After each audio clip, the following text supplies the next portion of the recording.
we have to talk about, can you really still find love on a reality show? Could you ever find love on a reality show? Let's get into it, okay?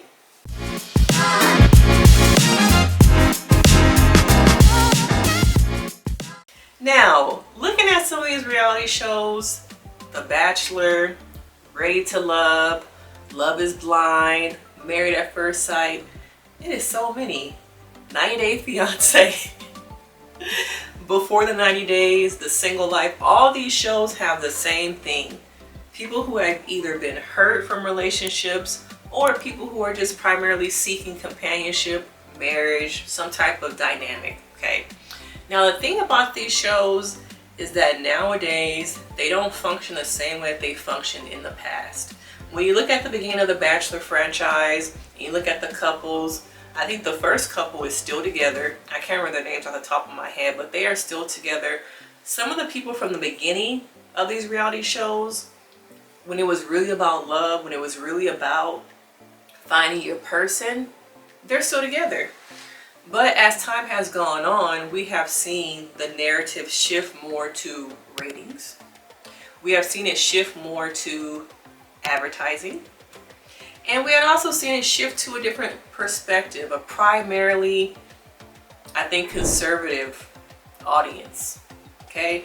Now, not only that, nowadays we are living in an age where I want to be an influencer. I want followers. I want subscribers. I want all of that. And as a result, I'm going to go on this TV show and I'm going to get famous. Clout, money, influencer, product placement is a hell of a drug. And that's what people are primarily motivated by, is becoming famous. And that's why, to me, these shows do not work, is because everybody wants to be famous. When you look at some of these franchises nowadays, looking at The Bachelor, to me is failing because a lot of the cast members now just get on there for fame. They're not really trying to find love. They pay these people, what, 10 to 12K to go on VIP Bachelor in Paradise. They get more money from how many episodes they're able to last on the regular Bachelor franchise. And that's what it's about. They already have social media followers. They already have a manager. They already have PR. All you need to get on here and do is make a name for yourself. Yeah, you can, act like you into him. But at the end of the day, we're in this because we want to gain after this. Okay? We're not trying to get a marriage. We're trying to gain after. And not only that, the influencer thing is continuing to rise. As we pay more attention to social media, people want fame from these shows. And that's what is really killing it. But that's only one thing, okay? Now the next thing I feel like is killing some of these shows is money, okay? Advertising dollars. These shows need ratings. So the people who really get attention are, to me, the people who come on with trauma, access. Some of it is baggage that they have not worked on. And you have people on these settings who have mental health issues. And some of these shows, you are not allowed to bring your medication. Yeah, you're not allowed to bring your medication. So some of these people have active manic episodes. Those are the people getting the attention, are the people having these episodes spiraling in front of our eyes. And then you also have the people who probably were using some substances before the show started filming. And now that it's filming, I don't have my drugs.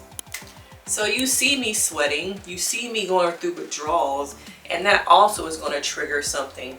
We saw that on Love is Blind with Shane. I really feel like Shane was going through a spiral. I think he does have mental health issues, but I also think he has substance abuse issues. I don't know if it was, I don't know what kind of episode he was having. Was it just pills? But I really do feel like Shane is an example of someone who has mental health issues, undiagnosed, and you feel that with alcohol.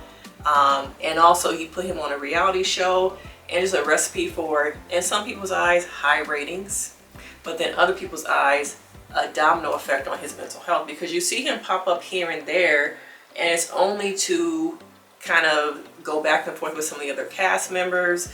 He also went through grief with his mother passing, but I feel like he has a lot of undiagnosed mental health. And since there are no real, I don't know, like rules, labor things, contracts in place about protecting the cast members, they continue to get manipulated and abused by producers, TV shows, the network. All that comes into play, and that's why these shows don't work, because there is really no ground. There's really nothing about, hey, we gotta treat these people with respect. We gotta think about all aspects of them as a human. Instead of focusing on this TV show, instead of focusing on what we want from them, let's treat them like humans. And I don't think people really do that. They think of them as talent. Okay, we need talent on set. We need talent to do this. And we're gonna pay them a couple dollars because legally we have to pay them something per episode. But when it comes to once the show is over, giving them mental health, acknowledging the things that this show could have traumatized them and brought back up to the surface, we're done with them. Okay? And that's why you can't find love on TV, because there is no direct correlation between let's look at you as a human and put you with another healthy human. Okay? Instead, let's look at you and let's find somebody for you, but we need that person to be dramatic. We need that person to have some razzle dazzle. Okay? They can't be regular smegular, because those regular people do not get camera time. They're deemed as boring. Okay?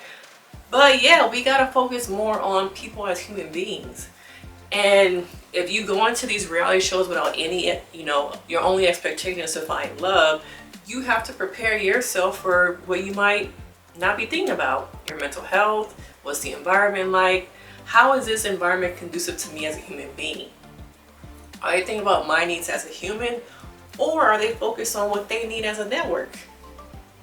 And most of the time, these dating reality shows pick people with personality disorders, unstable mental health, substance abuse issues, because that's what's going to draw the viewer in.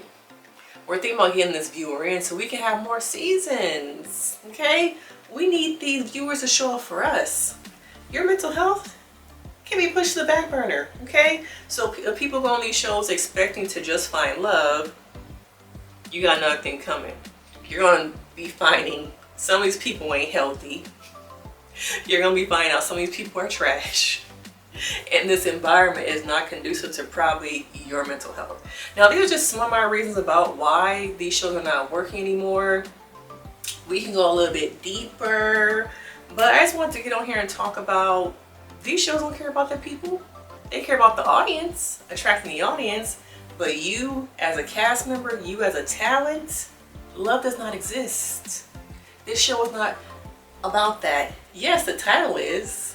Yes, the contract you sign is, but what's it really giving? Because to me, it's giving, I'm gonna be hurt. I'm gonna be traumatized. I'm gonna be triggered. Okay, that's what it's really giving. It's bringing on people who already have pain and hurting them more. But let me know your thoughts, because sis can get into it. We can talk about it. But if you got this far, make sure you like the video, you subscribe, help me out, and I will see you next time. Bye.